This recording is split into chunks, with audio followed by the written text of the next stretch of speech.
ಸೆಟ್ಟೇರಿದ ಸಮಯದಿಂದಲೇ ಕಾಂಟ್ರವರ್ಸಿಗೆ ತುತ್ತಾದ ಒಂದು ಚಿತ್ರ ನೀರ್ದೋಸೆ. ಜಗ್ಗೇಶ್ ಅವರು ಮುಖ್ಯ ಪಾತ್ರ ವಹಿಸಿರೋ ನೀರ್ದೋಸೆಯಲ್ಲಿ ಪ್ರಮುಖ ಕ್ಯಾರೆಕ್ಟರ್ ಗಳಲ್ಲಿ ಒಂದನ್ನ ರಮ್ಯಾ ವಹಿಸೋರಿದ್ರು. ಶೂಟಿಂಗ್ ಶುರು ಕೂಡ ಆಗಿತ್ತು, ಬಟ್ ಆಮೇಲೆ ರಮ್ಯಾ ಕೈ ಕೊಟ್ಬಿಟ್ರು. ಶುರುವಾಯ್ತು ವಾಗ್ಯುದ್ಧ. ಅದಾದ್ಮೇಲೆ ರಮ್ಯನ್ನ ರೀಪ್ಲೇಸ್ ಮಾಡಿದ್ದು ಹರಿಪ್ರಿಯಾ.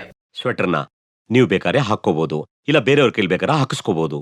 ಹಾಕೊಡೋರ್ ಕೊಡೋ ದುಡ್ಗಿಂತ ರೆಡಿಮೇಡೇ ಕಡಿಮೆಗೆ ಸಿಗುತ್ತಲ್ಲ.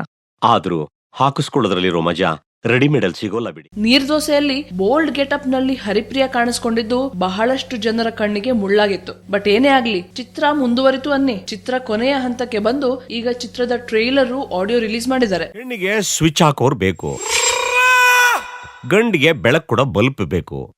ಮದುವೆ ಆದ್ಮೇಲೆ ಇಂತ ಒಪ್ಪಂದದ ಮೇಲೆ ವಿದ್ಯುತ್ ಹರಿತಾನೆ ಇರುತ್ತೆ. ರಿಲೀಸ್ ಆಗಿ ಒಂದೇ ದಿನದಲ್ಲಿ ಯೂಟ್ಯೂಬ್ ನಲ್ಲಿ ಟ್ರೆಂಡಿಂಗ್ ನಲ್ಲಿದೆ ಚಿತ್ರದ ಟ್ರೈಲರ್. ಈ ವಯಸ್ಸಲ್ಲಿ ಸ್ಟ್ರೆಂತ್ ಹೇಗೆ? ನೀವು ಜ್ವರ ಬಂದ್ರೆ ಏನ್ ಮಾಡ್ತೀರಿ? ಮಾತ್ರೆ ತಗೋತೀನಿ. ನಾನು ಅಷ್ಟೇ ಮಾತ್ರೆ ತಗೋತೀನಿ. ಸ್ಕಂದ ಎಂಟರ್ಟೈನ್ಮೆಂಟ್ ಬ್ಯಾನರ್ ನಲ್ಲಿ ಬರ್ತಿರೋ ಈ ಚಿತ್ರದ ರೈಟರ್ ಮತ್ತೆ ಡೈರೆಕ್ಟರ್ ವಿಜಯ ಪ್ರಸಾದ್. ಹೇಳಬೇಕು ಅಂತಂದ್ರೆ, ಬದುಕಿನ ಸಿದ್ಧ ಸೂತ್ರಗಳನ್ನ ಪಕ್ಕಕ್ಕೆ ಇಟ್ಟು ತಮ್ಮದೇ ಆದ ಧಾಟಿಯಲ್ಲಿ ಬದುಕನ್ನ ಕಟ್ಟಿಕೊಳ್ಳುವ ಪರಿ ಅಂತ ಹೇಳ್ಬೋದು. ಸಂಗೀತ ನೀಡಿರೋರು ಅನೂಪ್ ಸಿಲೆನ್.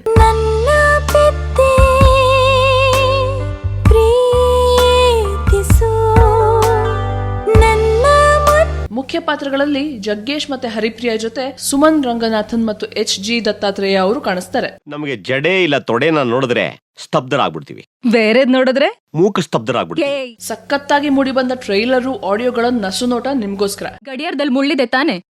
ಇದೆ. ಹಾಗಾದ್ರೆ ಧೈರ್ಯವಾಗಿ ಟೈಮ್ ಹೇಳ್ರಿ, ಹೆದರಿಕೆ ಯಾಕೆ? ನೀವು ಹೆಸರಿಗಷ್ಟೇ ಹಸು, ಗುಮ್ಮುದ್ರೆ ಎತ್ತೆ. ಕೊಟ್ಗೆ ಮನೆಗ್ ಬಂದಾಗ ಹುಷಾರು. ಹಾಗೆ ಚಿತ್ರದ ಮೇಕಿಂಗ್ ನ ಕೂಡ ಒಂಚೂರು ನೋಡಿ ಎಂಜಾಯ್ ಮಾಡಿ.